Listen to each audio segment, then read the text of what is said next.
Let's go to another caller, John, on KSFO in San Francisco. Go ahead, please. Hello? Yes, go ahead, John. Hi, I'm in Fremont. Thank you, Mr. Savage, for taking my call. Thank you for your show. I just wanted to let you know that I work for a contractor. I used to work for a contractor, and it's one of the largest contractors in the world. We did things. Anyway, they had a program called Echelon. What they did to get around the Constitution and around laws is they based the program out of another country, London, or England, I should say. Oh, you mean the country of freedom where I'm banned to enter? I can't enter England. I get it. Yeah. The land of the Magna Carta. They routed it back to, well, I'm going to go ahead and say it, the NSA building, which goes 14 stories below the ground. Analysts listening and recording everything. Now, this is for 6 key words. And they pick out those key words, and they monitor everything that's said. But listen, this is so naive, it's beyond belief. It just shows you how naive the intelligence community is in this country. I mean, I'm a student of gangster novels, okay? Do you ever think that a terrorist is going to use the word bomb in a message? They use analogies. They're not going to use the word bomb. They can say the product is sitting waiting for you in Penn Station, or the melon is waiting for you in the market. Why would they say bomb or the key words? Are they not naive that these idiots are being paid to wait for 6 words that no criminal or gangster would ever use? Right. Well, they're listening to everything, and they have control of everything. They know what everybody does. We built satellites over there that they can read the date on a dime. I worked in Sunnyvale, so that should tell you the name of the company. Well, we don't have to name them, but I've always been suspicious of Google and how these 2 unknown people became so powerful so quickly. I've often thought that they're an arm of the government. I can say it's LMSC. The letters. Well, so you're saying this has been going on, what, since the Bush years, the Echelon program, or before him even? Early Bush years, since senior is when it was started. Oh, the former director of the CIA, Mr. Bush Sr. Yes. Didn't he predate terrorism, though? So what was the justification for the Echelon program? Oh, just to control the public. And I guess they foresaw what was going on, and they figured, hey, in the future, we're going to need it. Well, they didn't stop 9/11 with their Echelon program, though, did they? No, they didn't.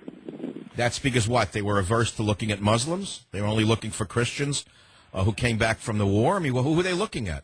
Well, they're looking at everybody, but what happened is they found a hole, and they just went through it, and that's what happened. So... I hear you, my friend. Well, this is a very serious revelation that you are disclosing. I certainly was aware of the Echelon program because I've heard of it. I had no idea that it had so deeply penetrated every person's home and for so long. So, in other words, because as Solzhenitsyn said, everyone is guilty of something. Remember, I read that in the last hour. Did you hear that? I don't know if you heard that. So they're called inactive clearances. No. What I'm saying is this. People are saying, well, if you got nothing to hide, why should you be afraid of this, right? But as Alexander Solzhenitsyn, the great Russian author, wrote, everyone is guilty of something or has something to conceal. All one has to do is look hard enough to find what it is. So the government, if they want to get you, can invent a crime. Is that what you're saying? Yes. Okay, do they reverse engineer and put items into a person's computer now that the person didn't even access to bust them on various charges that they're innocent of? They don't even have to be hooked up to the net. They can have a unsuspicious vehicle outside of your house, and they can access it through the wiring in your house. You mean what you're doing, but what I'm saying is, can they put something into your computer that you didn't access? Something into your computer. That's why I don't use the computer myself. You're kidding me. I do not use it. If anyone goes on a computer, they could put something in that makes them into a terrorist? They can do that, yes. Oh, God. They have the process. And is basically it doesn't matter to me because the doctors haven't gave me a really good outlook on my future. I'm that bad. Got a number of problems, physical. So what you're saying is you're saying you're at the end of your years. You feel and you want to disclose this. I've got problems with my airway. My bones are deteriorating. Doctors are afraid to do surgery. I've had 2 heart attacks. So, sir, what you're saying is because of the poor state of your health, you are divulging to America tonight on this program that the spying on Americans goes back to George Bush #1. Yes. That you worked for a defense contractor who did it. Yes. And the program was called Echelon. Yes. Wow. That's a revelation that I haven't heard until this moment. I tried going to Channel 5 to their investigative unit. If you notice, it doesn't exist anymore. Oh, there's no investigative units in the San Francisco Bay Area. The San Francisco Bay Area has no news whatsoever. They're all owned by the political party that runs the state. Right. You know, they're owned by the Democrat machine. There's no independent reportage in the state at all. Right. None. All they talk about is gay this, and the gay one came out, and they spoke at a valedictorian. Like, that's the greatest thing on earth, is to come out at a high school graduation. That's the only thing you got to do in your life. That's all that's left for a man to do. Yeah. It's crazy. The whole world's upside down. Standing up. So let me ask you this, my friend, since you're so deeply enmeshed in this, and you're at the end of your years, and you just divulged something that should set off shockwaves across America. Is this Snowden a traitor or a hero in plain English? In plain English, I think he's a hero because people need to know these things. People need to know what's going on. Why do they? Do you know that Representative Peter King of New York, a Long Island area, a congressman with a so-called Republican, said that legal action should be taken against the reporter Glenn Greenwald, who broke the story out of the UK Guardian? Would you believe this? Do you realize how far gone we are if a so-called conservative Republican wants a reporter arrested for releasing the story about the spying by this government? Doesn't that remind you of 2 former countries that did things like that? Nazism. No, you don't. You mean Portugal and Greece, right? I'm joking, of course. Yes, I know what exactly this all means, and I know this is only the beginning, not the end of the beginning either. This is the beginning of the end.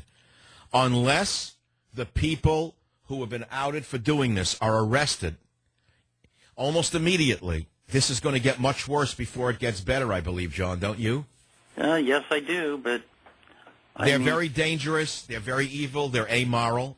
Yes. And they're capable of any crime imaginable to maintain their power. Right.